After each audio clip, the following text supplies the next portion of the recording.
Quand on prend la décision de créer un festival, c'est pour délivrer un message au plus grand nombre. Pour le Festival des Mémoires, le message, il est simple, universel. Plus jamais ça. À la racine du préjugé se trouve la méconnaissance de l'histoire, la méconnaissance des règles de vie collective et la méconnaissance de l'autre. Parce que ces dernières années, le nombre d'actes racistes et antisémites n'a cessé d'augmenter dans notre pays, la région Occitanie a décidé d'écrire et de voter un plan de lutte contre le racisme et l'antisémitisme, un plan avec des actions détaillées qui s'adressent aux générations futures et à nous toutes et à nous tous. Notre société est aujourd'hui bouleversée par de nombreuses crises, sanitaires et économiques bien sûr, mais également climatiques, démocratiques et sociales. Ce contexte est particulièrement propice à l'exacerbation du repli sur soi et du rejet de l'autre. Nous devons plus que jamais agir en faveur de la tolérance et contre toute forme de xénophobie.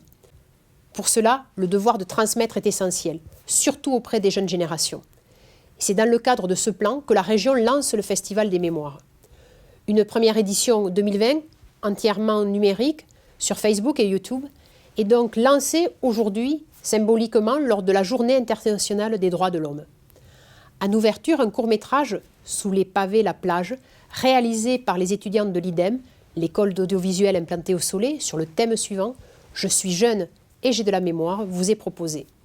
En travaillant sur le rôle du cinéma dans la construction de la mémoire et dans la lutte contre le racisme et l'antisémitisme, les étudiants démontrent avec toute leur sensibilité, leur engagement, un film poignant sur la lecture par Juliette Binoche du témoignage de Lisano, infirmière internée volontaire au camp de Rivesaltes en 1942. L'association, les Ciné-Rencontres de Prades, est également associée au projet et présente leur film intitulé L'Agora. Je remercie l'implication de chacun des partenaires, des écoles, des universités et les équipes du mémorial du camp de Rivesaltes. Simone Veil disait « Je n'aime pas l'expression devoir de mémoire. En ce domaine, la notion d'obligation n'a pas sa place. Chacun réagit selon ses sentiments ou son émotion. Autre chose est le devoir d'enseigner, de transmettre. Là, oui, il y a un devoir. Ce devoir de transmission, c'est le mien et c'est le nôtre. Et j'espère et souhaite que cette première édition du Festival des Mémoires trouve un écho parmi les plus jeunes et vous serve à appréhender du mieux possible votre place au sein de notre société, de notre République, et mieux comprendre l'histoire de notre région, l'Occitanie. Très bon festival à toutes et à tous.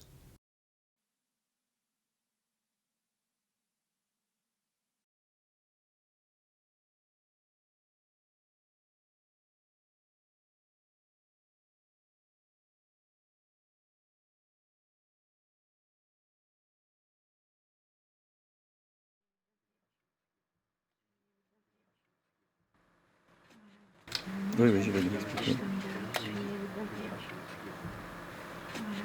Je sais que c'est des lunettes qu'il faut, et de loin et de près.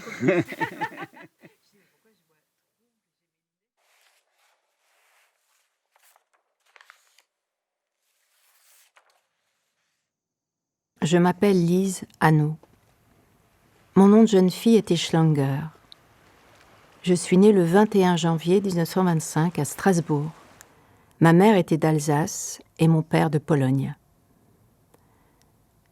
La guerre est arrivée en 1939 et tout a été différent. Strasbourg a été évacuée totalement, j'avais 14 ans. Nous avons dû partir pour la Dordogne. Alors, j'ai eu la chance de pouvoir entrer dans une école d'infirmières. Je suis sortie première du groupe. On a voulu me garder comme infirmière. Mais le sort en a décidé autrement. Ce qui est assez impressionnant, c'est que pas une fois où on ressent, où elle fait transparaître sa peur ou sa réticence à y aller en fait. Enfin, elle s'est pas posé de questions. Et on lui a dit viens, et elle y est allée sans même se retourner, quoi. Quand j'ai eu le coup de fil d'André Salomon, je n'ai pas hésité. Elle, d'ailleurs, ne m'a pas du tout laissé le temps d'hésiter, en disant « Bonjour, c'est André Salomon, je suis à Rivesaltes.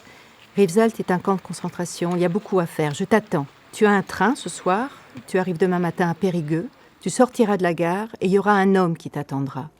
Il aura en main une enveloppe. Dans cette enveloppe, tu trouveras ton laissez-passer de la police pour que tu puisses entrer dans le camp et tu me trouveras. Et puis je te mettrai au courant de ce que j'attends de toi. » Moi, je pense que ça paraît loin et fou, dans le sens où, tout simplement, à cet âge-là, toi, tu faisais quoi? Toi, t'es à l'école, tu t'apprends et tu fais tes contrôles, pendant qu'elle, elle était là, elle était dans un coin, elle sauvait des vies, elle sauvait des gosses, alors qu'elle-même, en soi, c'est un gosse. Un gosse qui sauve des gosses, moi, déjà, ça, je trouve ça fou, dans le sens où, déjà, c'était encore qu'un enfant, et elle avait déjà la maturité de penser qu'une vie, c'était important, et qu'il fallait la sauver, que tout le monde méritait d'être sauvé. Enfin, moi, je sais qu'à son âge, j'avais pas du tout mais cette façon de penser. Genre, j'étais à des années-lumière de ça. J'étais tranquillement dans ma maison et pas une seule fois, je me posais la question si quelqu'un mourait de faim dans le monde ou si je devais sauver des gens. D'abord, j'aimais le travail, j'aimais l'effort, j'aimais beaucoup mon peuple et je voulais faire quelque chose pour aider dans les camps. Alors, j'ai immédiatement dit « j'arrive ». Nous, si on n'est pas engagé comme Lise, elle l'était engagée quand elle a fait ça, c'est peut-être parce que nous, on ne vit pas ce qu'elle a vécu, quoi. Et qu'aujourd'hui, par rapport à ce qui se passe dans la Méditerranée, si on n'est pas engagé, c'est peut-être parce qu'on n'arrive pas à trouver la force de cet engagement que eux pourraient avoir, parce qu'eux ont vécu cette traversée, ils ont vécu ce drame qui leur arrive dans leur pays. André Salomon était un personnage très connu en France, en Alsace où elle est née, et partout. Par sa façon d'être, par sa façon de vivre, par son altruisme, par son manque total d'égoïsme et par ses initiatives fantastiques. C'est déjà la guerre, c'est déjà les rafles, c'est déjà la chasse aux Juifs, c'est déjà les camps de concentration. André Salomon a rapidement pris des contacts avec la préfecture de Perpignan pour pouvoir libérer les enfants. Elle a eu gain de cause et je me rappelle avec beaucoup d'émotion de M. Corazzi, qui à Perpignan occupait une haute fonction, qui a été quelqu'un de très très humain. C'est lui qui a donné les certificats de sortie pour les enfants. J'étais en contact avec lui jusqu'à la fin de sa vie. On essayait d'agir. Agir est la seule chose que nous pouvions faire, c'est-à-dire d'arriver à sauver les enfants. Les adultes étaient désignés en partance pour la Pologne pour y être maltraités, pour y mourir et pour terminer dans un four crématoire. La consolation pour nous était que nous pouvions avoir les enfants qui étaient officiellement libérés par la préfecture et que nous pouvions les garder, les faire sortir du camp. Moi, j'ai des voisins qui étaient juifs et il y a des personnes qui sont venues taguer des croix nazies sur leur appartement. Et moi, j'avais 12 ans et mes voisins, ils ont cru que c'était moi. Parce qu'à 12 ans, c'est marrant de faire des croix gammées sur des maisons de juifs. Mais du coup, c'était pas moi, effectivement.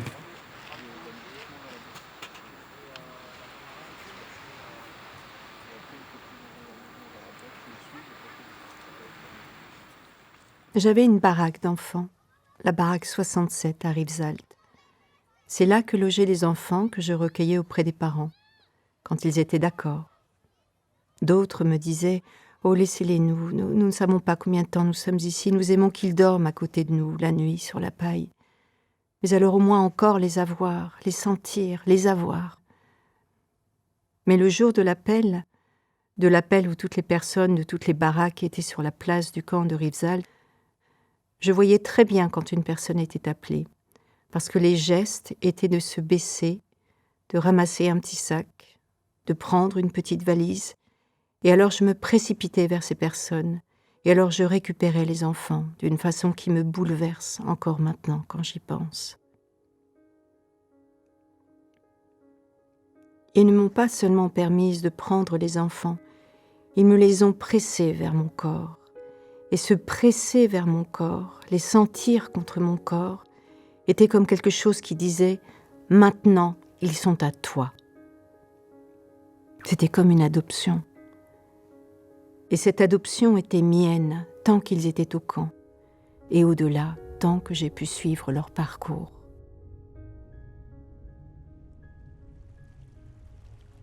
Je pense qu'on est porteur d'images dans notre section et que c'est justement suivant notre engagement et notre vision qu'on a des choses, de la faire passer à l'écran et de pouvoir le montrer à tout le monde et même des fois même au monde entier s'il le faut, qu'on arrive après à percer.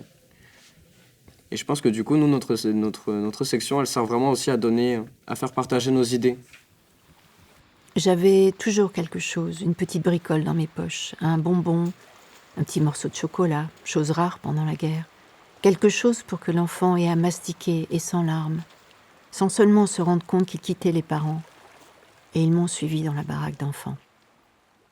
Être interné volontaire, c'est quoi exactement ? C'était travailler, aider. Et ça sert à quoi ? Ça sert à celui qui reçoit de l'aide, mais ça sert aux gens à qui on parle. Quand les gens sont dans un tel malheur, quand ils sont enfermés et savent qu'ils n'ont presque pas d'autre chance que la déportation, à ce moment-là, quelqu'un qui lui parle, quelqu'un qui est juif aussi et qui connaît la situation et qui peut partager la peur, c'est quelque chose de très important. C'est un lien lié au spirituel, oui. Moi, je pense qu'on a tous les métiers créatifs et artistiques, pour moi, un devoir de subversivité. Il faut dénoncer, montrer des choses. Et l'image, c'est assez sympa parce qu'on peut utiliser plein de formes artistiques, des métaphores, de la provocation. On a un panel d'outils et de techniques pour réussir à dire ce qu'on veut aux personnes qu'on veut. Et c'est une chance d'avoir ça dans notre métier, en tout cas, parce que c'est applicable tant sur des choses militantes que sur de la comédie, que sur tout, quoi. C'est cool. Non, après, c'est surtout que, moi personnellement, je pense que c'est vraiment compliqué de faire ce métier sans au fond être engagé dans des causes comme ça, quoi. On ne peut pas faire ça et sans rien penser derrière, sans penser à l'impact que l'image peut avoir sur les gens. Enfin.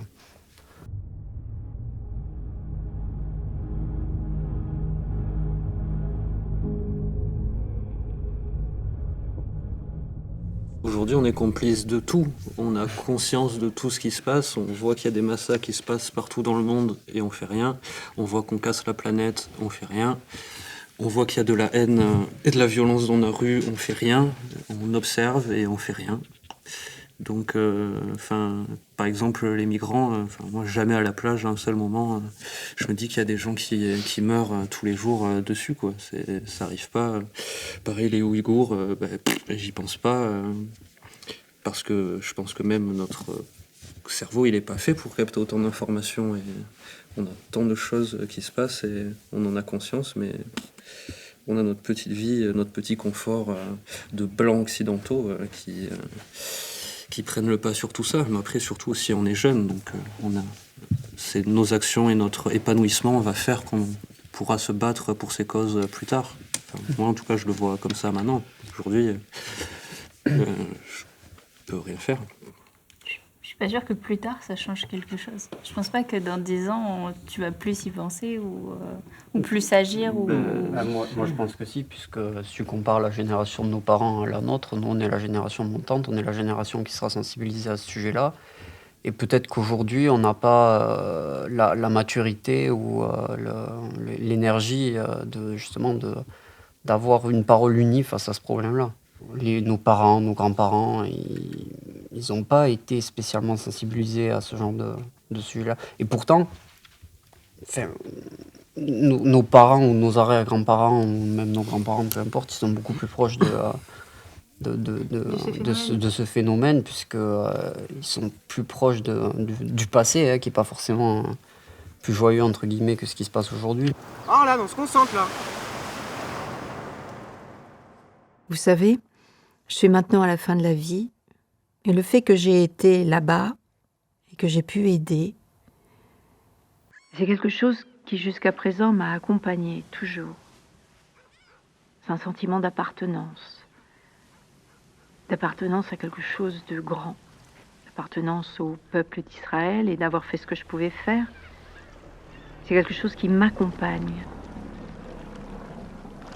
Je n'y pense pas, bien sûr, tous les jours, mais quand j'ai le temps d'y penser, c'est un sentiment bon, apaisant. On est directement dans la symbolique de l'engagement où, en tant qu'étudiant, boum, on se met les pieds dans l'eau alors qu'il fait froid quand même. Et ça marchait bien. Et en plus, il y a un petit côté cocasse à voir des blancs qui sortent, sauf un, Jeff aussi. Jeff aussi. Avoir des blancs qui sortent de l'eau à la place des migrants, il y a une petite pique derrière sympathique. Mais... On incarne, on va dire, notre vision, l'engagement qu'on peut avoir et la vision peut-être de jeunes d'aujourd'hui. Moi, je pense que cette image, elle est vraiment très forte. Parce que on résume tout en une image. Un jour, j'ai fait sortir du camp 3 jeunes gens. Et je leur ai expliqué exactement où aller pour trouver ce qu'il fallait pour être en sécurité, une fois hors du camp. Donc ils sont partis tous les 3 et je me suis fait beaucoup de soucis parce que comment pouvais-je savoir s'ils étaient arrivés à s'en sortir? Comment aurais-je pu le savoir? Quelques jours après, j'ai reçu une carte postale au camp de Rivesaltes. Ils sont allés se faire photographier sur une carte postale et je l'ai reçue à mon adresse au camp. Mademoiselle Schlanger, Lise, infirmière, 3e direction santé, camp de Rivesaltes, Pyrénées-Orientales. Simplement en souvenir de vos amis, avec les signatures, le 22 septembre 1942. Vous voyez ça, c'était fort. Allez, on enchaîne. 32 sur 1, 2, 3e. C'est l'amour. Alors pourquoi les réunir chez moi? Pour qu'ils disent merci? Pour les revoir? Ils ont leur famille, leurs enfants. Mais il n'y a aucune raison de leur rappeler leur enfance et le drame qu'ils ont vécu. Si douloureusement vécu, selon l'âge de l'enfant et de leur tempérament. Ce serait quelque chose de totalement inutile. Pour dire merci, c'est Dieu qui a permis qu'ils soient sauvés. Je suis contente d'en connaître un et savoir qu'il va bien. Et je pense que tous les autres vont bien. Et là, j'ai une photo. Celui dont je parle maintenant, c'est celui-là au centre. Et ça, c'est la photo que vous avez sûrement déjà vue de moi. Voilà. C'est moi qui vous remercie.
C'est la fin de l'agora, c'est la fin du vivre ensemble dont on nous rebat les oreilles régulièrement.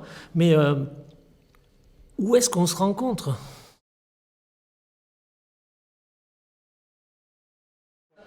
Présente-le-moi, s'il te plaît. Tu le tiens là, t'as rien à faire. Si vous trouvez des nœuds entre les fils, vous les enlève. Et entre-temps, voilà ce que vous pouvez faire, vous prenez un petit bout de bois. Voilà, vas-y Antonio. Est-ce qu'ils sont dans les micros? Ramène un peu en arrière parce que là, voilà. Sachant que la première chose à chaque fois, ce sera que chacun se présente. Voilà. Bon, voilà, allez, on y est. Quand vous voulez. Bonjour, je m'appelle Salomé Sekal. Moi, je suis Ramon Goual. J'ai 14 ans. Je viens du Liban. Je suis artiste musicien. Bonjour, je m'appelle Engie 48 ans. Batmandir. Je suis la maman de 2 Et enfants. j'ai 84 ans. J'ai Je 74 suis ans. originaire de Mongolie. La mémoire, c'est ce qui rappelle les choses du passé.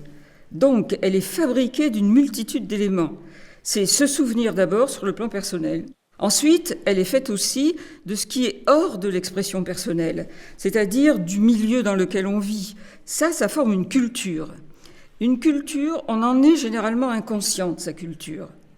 Mais elle ne se révèle, cette culture, qu'au contact avec les autres cultures. Quand on rencontre quelqu'un qui a une autre manière, par exemple, de manger que soi-même. Si on arrive à faire que on fasse comprendre pourquoi l'autre ne mange pas ce que je mange moi, et à l'accepter sans monter tout de suite sur de grands chevaux, à ce moment-là, on entre dans quelque chose qui est intéressant, qui s'appelle l'acculturation. Il n'y a plus 3 générations sous un même toit, mais il y a 3 générations éparpillées dans 3 toits différents. Les vieux sont à l'EHPAD, les parents sont dans la maison et vont travailler et confient leurs enfants à la bonne d'à côté ou à la mounou, à ce qu'on voudra. Il ne peut plus y avoir de transmission, en tout cas, dans une même famille, avec une notion de langue, par exemple pour le catalan, mais de langage pour ce qui est du contenu. Parce qu'à l'intérieur de cette transmission, il n'y a pas non seulement la langue, mais il y a les traditions, les coutumes, ce que l'on fait à quelle époque, etc. Mes parents se sont rencontrés en Algérie. La famille de ma mère était en Algérie depuis 1800 et quelques, donc depuis le 19e. On se rend compte que pour nous aussi, cette transmission, elle a été difficile, voire impossible, parce qu'au moins dans ma génération, à moi, qui suis des années 60, et ça avait commencé pour la génération de mes parents, la langue de l'intégration, c'était le français. De même que le français a été imposé dans toutes les régions françaises au XXe siècle, et c'était la même histoire en Algérie, c'est-à-dire que mon père ne parlait espagnol que quand il sortait de ses gonds et qu'il jurait et qu'il sortait des gros mots. Mes parents, ils sont arrivés en France en ayant un ras-le-bol profond du pays. Donc ils ont continué à parler arabe à la maison, mais nous, on parlait moins arabe, donc j'ai perdu la lecture et l'écriture. Je comprends, je le parle, mais pas de façon complètement fluide, et avec un manque de vocabulaire. Et ensuite, la transmission de la culture qu'on a pu avoir au niveau du Liban, elle est restée très forte sur la famille, mais pas tant sur beaucoup d'autres choses de la culture libanaise, parce que c'était aussi très important de pouvoir vivre dans le milieu d'un petit village normand, et pour eux de s'intégrer, pour nous aussi de nous intégrer. Et comme ils étaient aussi partis en réaction et un ras-le-bol de toutes ces années de guerre, il y a eu aussi une coupure avec le Liban pour pouvoir accepter de vivre en France. Du côté de mon père, on est issu des républicains dans la guerre d'Espagne. Mon père a été enfermé au camp d'Argelès. Il y est resté, c'est la Égade de Galande qui l'en a sorti. Bon, et puis finalement, moi, en classe, j'étais toujours quand même un espagnol. Espagnol de merde, moi je me le suis entendu pendant longtemps. Voilà. Alors d'ici qu'on ait fait l'intégration, eh il a fallu une génération de plus. En classe à Saint-Paul-de-Fenouillet, j'avais des troisièmes pratiques, des enfants de 15 ans environ. Et bon, parmi eux, c'était des enfants qui avaient été rejetés par le système. Souvent parce qu'ils n'avaient pas le niveau, mais encore plus souvent parce qu'ils dérangeaient les classes dans lesquelles ils étaient. Et ces enfants, il y en avait de toutes nationalités. Il y avait des Français quelques-uns, mais il y avait surtout des Algériens, des Tunisiens, des Espagnols, des Portugais, même des Allemands. Bon, et tout ça cohabitait. Bon, pourquoi ? Parce qu'ils avaient à leur disposition quantité de moyens d'expression. Et de plus, je permettais justement à ces enfants de s'exprimer dans leur langue, de parler de leur passé, de ce qu'ils avaient vécu, sous forme d'exposés. Ils avaient le droit de parler leur langue pour montrer qu'ils existaient, qu'elle existait, et aussi de parler surtout de leur enfance, de ce qu'ils avaient vécu. Cette émotion qu'on ressent quand on parle de notre histoire compte autant que l'histoire en fait. Je crois qu'on peut être soi dans son individualité et accueillir l'autre dans son individualité à lui. Même s'il est totalement différent de nous, il n'y a pas de risque. Enfin, l'autre peut être ce qu'il est et nous, on peut être qui on est. Il ne va pas nous enlever des parts de nous parce que lui, il ne les a pas en lui, quoi. On a cette chance aujourd'hui de pouvoir atteindre toutes les cultures du monde qui nous intéressent, mais ce n'est pas une raison pour oublier d'où on vient. Et pour moi, c'est un préalable. Savoir d'où on vient, déjà, pour savoir où on va, n'empêche absolument pas de s'ouvrir aux autres cultures, de voyager, d'accueillir. Au contraire. C'est l'ignorance qui fait qu'on s'oppose. À partir du moment où on se connaît, là, il y a une chance quand même d'arriver à changer les choses. Moi, ce que je me dis là, c'est qu'il ne faut peut-être pas non plus trop attendre de l'extérieur, trop attendre des associations, de l'État, de l'école, qu'on organise des fêtes, etc. Tout ça, c'est super important. Mais si c'est pas là, ou si c'est pas suffisamment là, je crois que la première chose à faire, c'est vraiment partir de soi-même. Et que chacun, voilà, toutes les personnes là qui m'entendent, si elles ont envie elles-mêmes d'aller à la rencontre des autres, mais qu'elles s'attendent pas, qu'elles le fassent. Enfin, je veux dire, ça doit partir de soi, quoi, de son cœur. C'est un mouvement à l'intérieur. Et juste se balader dans une rue, dans son village, et croiser une personne et lui dire bonjour, et puis s'arrêter 2 minutes et voir s'il y a une discussion qui s'enclenche. Par exemple, la dame qui m'aide à faire mes devoirs, moi, aussi, quand elle rentre de chez elle, comme elle a du mal à forcer, elle me prévient, elle appelle au téléphone fixe de chez moi et elle me dit s'il y a un problème ou quelque chose comme ça, s'il faut qu'elle porte des choses ou ses courses et tout ça. Et après, moi, je descends en vélo chez elle et je l'aide. Pourquoi pas amener des gens qui aiment écrire dans des maisons de retraite et demander aux personnes âgées 3 souvenirs de n'importe quel moment de leur vie qui les ont profondément marqués et que ces personnes écrivent pour les personnes âgées et qu'à la fin, chaque année, un livre sorte avec toutes ces petites anecdotes et en fait qu'on les garde et que ça nous fasse une sorte d'archive. Quand on regardait des vieilles photos avec mes parents ou avec mes grands-parents, souvent en regardant des vieilles photos, ça réveille des souvenirs chez les anciens qui transmettent à ce moment-là, alors que c'est des choses qu'on n'avait même pas imaginées, alors qu'on a pu voir déjà les photos sans eux.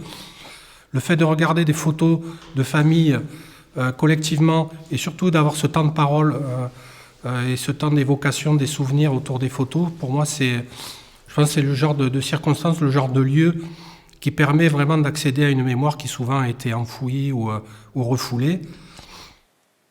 Le fameux proverbe africain, là, un vieillard qui meurt, c'est une bibliothèque. Enfin, un vieillard qui meurt, c'est une bibliothèque qui brûle. Pourquoi ne l'adapterions-nous pas nous-mêmes à notre civilisation ? Civilisation, voilà. Être vieux, ça veut dire avoir vécu, ça veut dire avoir de l'expérience, ça veut dire avoir une mémoire.